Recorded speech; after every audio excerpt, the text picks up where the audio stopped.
A patent is a species of the genus of intellectual property, just like a trademark or a design or copyright. But a patent covers how something works.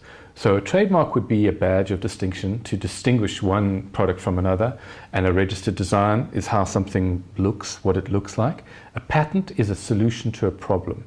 So the definition of a patent is an agreement between an inventor and the government of a country in which the inventor agrees to publish his or her invention, and in return the government agrees to give the inventor exclusivity on the use of the invention for a limited amount of time. Now there's a lot in that definition which we can explore.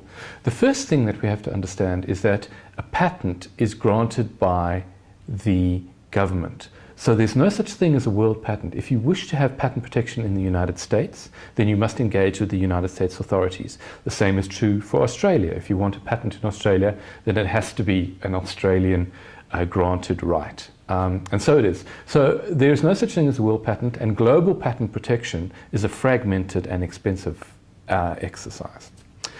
Turning now to what exactly a patent is. A patent is derived from the Latin word meaning open. So patents are not secret, they're available for everybody to see. Letters patent are letters that anybody can go to the patent office to see, and there's two reasons why the public in general needs to be able to completely have access to patent documents, and that is so that there can be a skills transfer from the inventor to the population generally, and secondly, because it is a right to exclude others, it's so that they can know what they're not allowed to do.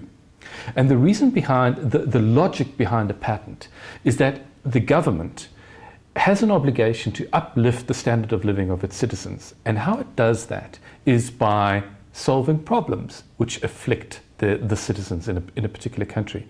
So a government incentivizes individuals to solve problems which afflict society. And if you, in fact, solve a problem in a manner which is new, and in fact has never been thought of in the history of humanity, then your reward is the right to exclude others from using that solution for 20 years.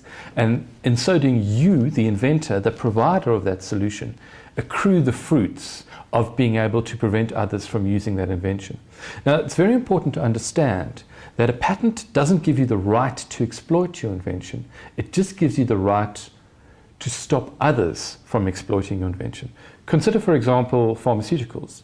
If you invent a pharmaceutical, you can't just go out and sell it. You need other legislative permissions before you can commercialize that particular pharmaceutical invention. For example, the FDA in the United States or the Medicines Control Council in various countries. They tell you whether you can commercialize or not.